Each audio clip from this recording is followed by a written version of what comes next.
Hello and welcome to another Hit or Miss Doctor Who reviews video. If you don't know who I am already, click this link and watch from the start. Let's go! I like how this pre-title sequence is just the pilot without having to exit the doors. Eccleston establishes that you have to pump a lever erotically to make the TARDIS time travel into the future. I love how the Doctor has piloted the TARDIS so perfectly that he has timed arriving at the expansion of the sun perfectly, represented as he looks at his watch. Hold on.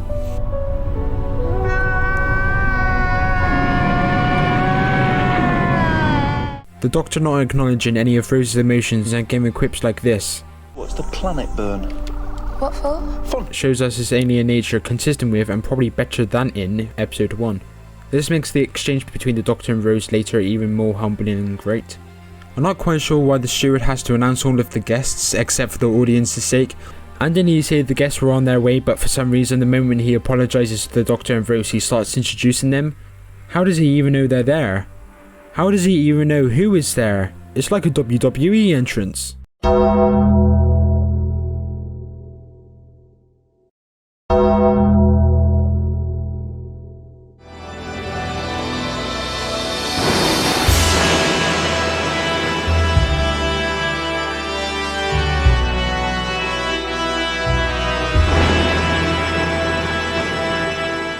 Billie Piper portrays being overwhelmed very well.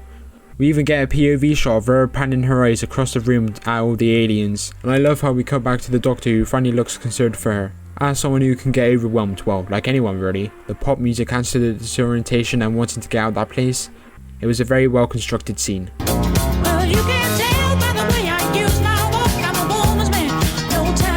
Raffaello's character is introduced to establish that workers and social politics are not a thing of the past, which is a neat little thing I suppose, but God forbid the fact that she couldn't just wriggle out when the robots were pursuing her. That being said, the robots, they've got a really great design, and I love the moment where one escapes from view by opening a vent. They're not just these CG things that walk about, they can actually adjust the surroundings. Obviously the metal scarring is exaggerated in the sound mix during the scene and others, hence why they can't be heard, but it's clearly done for the audience. But personally, the scarring sound supposedly not being heard by the characters doesn't bother me. Rose talking to a twig is pretty stupid, but I can't say it's unrealistic, nor is it out of place for what is ultimately a family show that appeals to all. Back to this exchange between the Doctor and Rose. The Doctor remains in this show-off pose throughout the initial scolding from Rose, but finally shifts when she asks him lore questions. For example, who he is and where he's from. This is one of the best scenes from series 1 and is impeccably acted by Piper and Eccleston. What day is it? Wednesday, all day. The scene where the steward is evaporated by the sun is an effective one, though I understand people's criticisms that there happens to be a button that ceases the system keeping the sun out.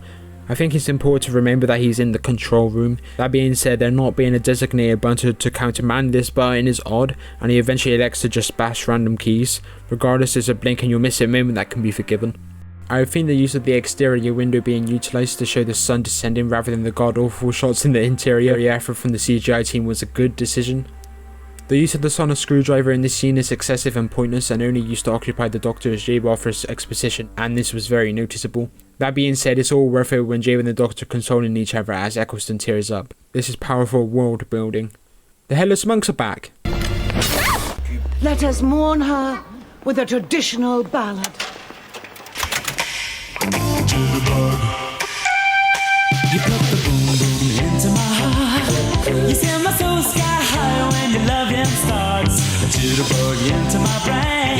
It goes to bang bang bang till my feet do the same. It encapsulates 2000s, which is what Rose does too as a character, and the shot of her waking up as the music and bass drops is great.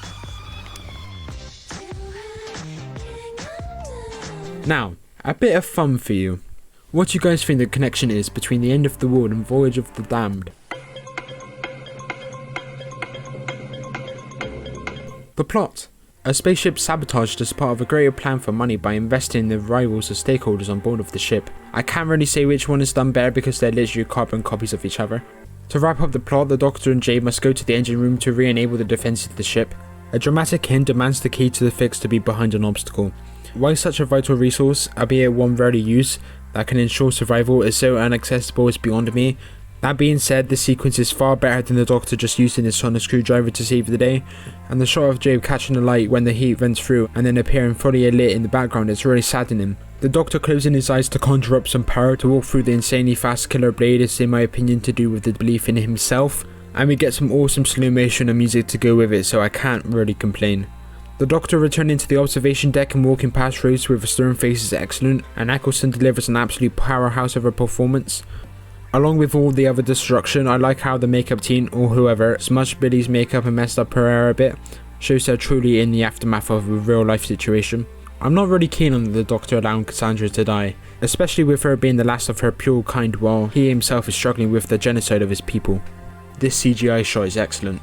The ending exchange is beautiful as all the subtle mystery built up over the last couple of episodes is unveiled with an explanation of what the Doctor has been through. This episode portrays a straining though fundamental relationship between the Doctor and Rose. Having Rose tell the Doctor that he has her by her side at the end was neat to wrap the little arc up in a neat bow, allowing the pair to enjoy adventures together as episodes advance. Is it a hit or a miss? It's an absolute hit. Whilst not perfect nor excellent, the end of the world is strides better than Rose. We see the lore of the new era of the show get built up, which is helped along by great performances from the lead cast. With brilliant campy writing from Marty D, this episode is never dull and on the whole is really well paced. The issues with this one mostly come from a production standpoint, as some of the CGI is dated and the cultural references, whilst neat nostalgia, are outdated, though also from some plot convenience. As for a score, I'd give the end of the world a mostly justified but still rounded up score of an 8 out of 10. What do you guys think of my review? Is my score of an 8 out of 10 too lenient, or is it too harsh on the end of the world? I'd love to hear your thoughts, so please leave a comment, subscribe and like this video for more. See you guys next week. Goodbye.